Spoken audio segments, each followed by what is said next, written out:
Hello and welcome to this first official podcast episode of my brand new podcast, The Unscripted Dispatch. Now, I can't express how excited I am to be bringing you this podcast.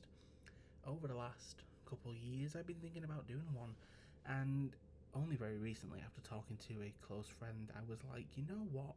I'm going to do it. I'm going to bring something out, and I'm going to share my opinions and my thoughts, my feelings on a variety of topics. But before we get into that, and I tell you a bit more about this podcast and what it's going to be, I'm going to talk to you more about who I am, really. So, my name's Harley. I'm going to be your host for this podcast.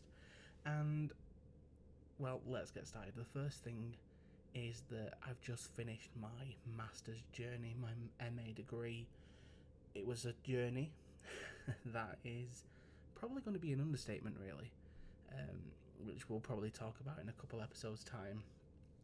But I set off this journey in September of last year now, so over a year ago, and we were given certain briefs that were your own solo project that you decided where it went. You decided the velocity of what you wanted to do and the speed you wanted to do it, which was a bit of a different environment, really, from the previous university degree that I did, which was more of a slow-paced environment. You worked closely with your tutors and back and forth, so this was a completely different experience for me, and I didn't really get to grips with it till the end. And the final project, I poured everything into. Blood, sweat, and many tears went into that project. And what it really made me realise at the end of it was actually it wasn't for me. It wasn't what I wanted to do in the future, which many people would be a bit like, God, well, that's it. Like, I've just wasted the year. But it kind of made me realise that actually I don't want to do it. So let's find something else. And I travelled a lot. I booked a lot of concerts, so I made my time busy, so I wasn't stuck in that headspace of really thinking, oh my God, what am I going to do? And it got to this point where it's like, you know what, you've got the time to start the podcast, so let's get started. And this is where we are. We are on the first episode, me telling you and talking to you about what it's going to be like, what this podcast is going to be aimed at, really. And I want to start off and say I am not a professional, so you are going to hear me breathe, you're going to hear me splutter, you're going to hear me mispronounce words and everything like that. But that is what I wanted, really, because a lot of podcasts are very formed, they're edited to tell a story, to tell a tale, and that's perfect. But I don't really want to do that. I don't want to tell a tale. I want to tell, if I want to talk about one week, I want to talk about politics, and the next week I want to talk about a concert that I went to, and bring in people and have those conversations and open up that discussion about life, really. So the Unscripted Dispatch is all going to be unscripted. We're not going to have topics. We might have a line of questioning if I bring in a guest that I want to ask some questions to and open up a discussion, but we're not going to sit here and read off a script because we ain't Coronation Street. We're not Emmerdale. We are not going to get a BAFTA for this. We are just going to have a real emotional conversation about certain topics. So what are these topics going to be? So the main topic I want to talk about is solo travel, which is something I heavily researched and have done myself throughout the last couple of years, especially last year with my MA. It's something that I really wanted to focus on and bring to the headline of my project, which I did. And I think, personally, I did very well with that, because solo travel is an underdeveloped market in the terms and respects of companies don't really want to attract them, because they want, especially like holiday companies, for example, they want big groups that spend lots of money. But it's a solo travel market that's actually booming at the moment. It's set to become the biggest market within the industry, and that's what I focused on. Now, the project went fantastically, as I said, and I'm not going to get into too much details because I do want to talk about this in a separate episode where I can go into lengths and talk about my project and my research and ultimately what happened and why I don't think it's worked for the outside world.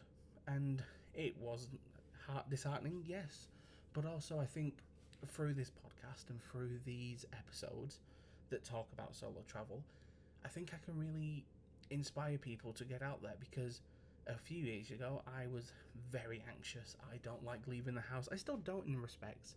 If you asked me between a night in or a night out with a group of people, I'm choosing the night in because I just don't like going out. And I've travelled now to many countries on my own: France, parts of Spain, Italy. Now that in itself should be an episode, because the Italy trip was a nightmare. It was an absolute shit show. So I do want to talk about that as well. But some trips have been fantastic. When I go down to London or travelling around the UK. Recording this episode now, I'm in North Wales because I decided, you know what, I wanted to get myself away for a few nights. So I did. And I'm here recording this episode in my hotel room. And it feels amazing to be able to do this and also record this episode. So solo travel for me is a massive part of my life. And it probably will end up being the defining image of this podcast, the defining topic of this podcast, because there's a lot to say about it. But also, I don't want it to be the only topic of this podcast. So, what are the other topics that I want to talk about? Politics. Now, politics to me is one of the biggest, parts of my life. I grew up watching politics. I grew up listening to politics. In our generation, I'm 22, we've seen so many big political things happen in the last 10, 15 years that make you want to pay attention. Whether that's, the Tories having 5 different leaders in 12 years, or certain, like Brexit was one of the biggest, and probably still will be for many decades to come, the biggest economic decisions this country's ever faced, whether we stay or we leave the European Union.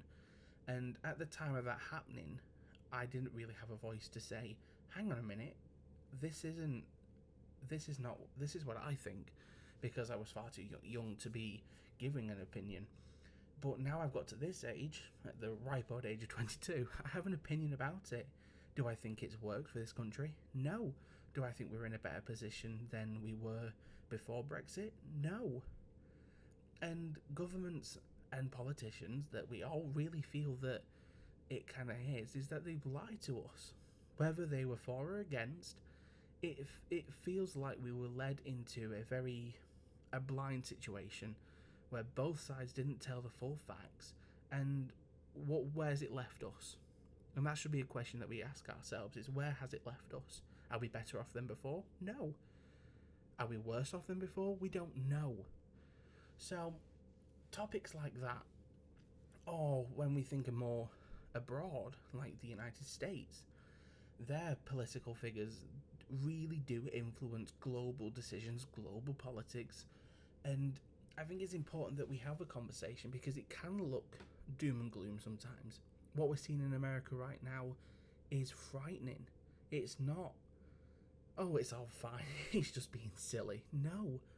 This is a real life scenario that whether your political views are left, right, centre, whatever, Kamala Harris, the former vice president of the United States under Joe Biden, predicted these things were going to happen on the campaign trail. She said that the president, now Donald Trump, was going to incite violence, incite global tariffs, all of this, and he's gone beyond what even I would assume she would think.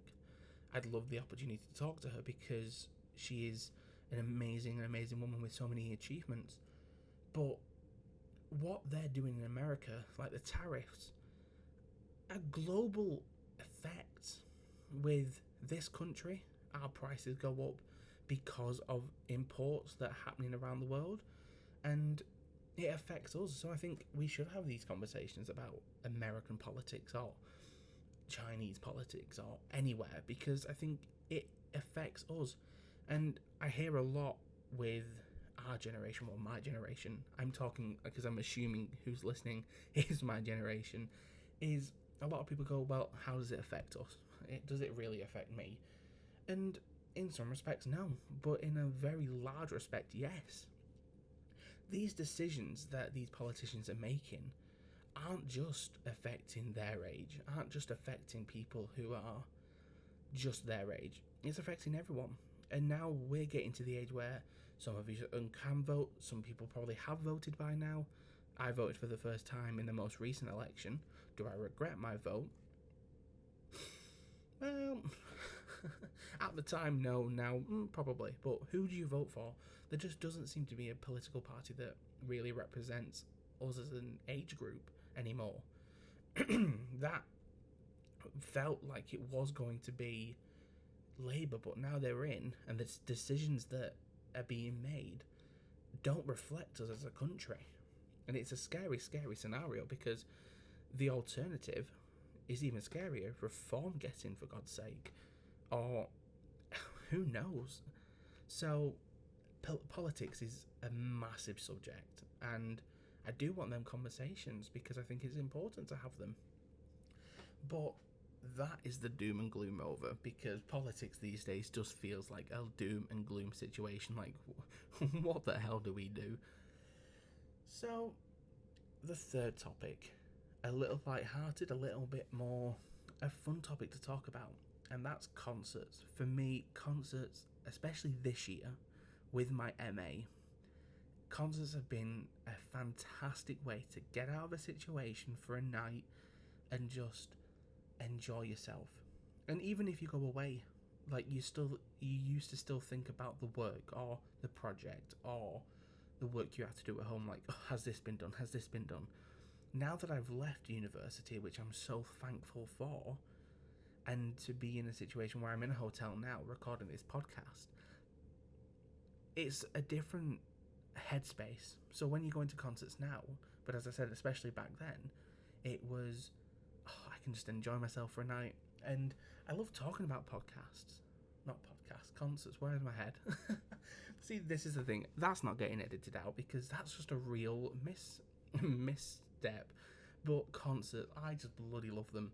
So this year, at the start of this year, I decided, you know what? I'm going to... Well, me and two friends went to the Sabrina Carpenter concert in Co-op Live in Manchester.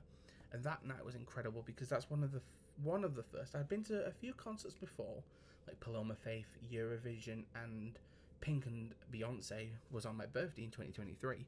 So they were the only concerts that I'd really been to. And then once I saw Sabrina in Manchester, I was like, I really love concerts. And I had a job. I still have the job in a different position, but I still have this job. And I was like, you know what? I'm going to spend some money, because I don't go out. I don't go out drinking, because that's not really for me. And I'm going to spend my money on concerts. And so far this year, I've been to 16. I've got my 17th concert coming up in about 12 days, so about less than 2 weeks now. That will sadly be my last one for this year.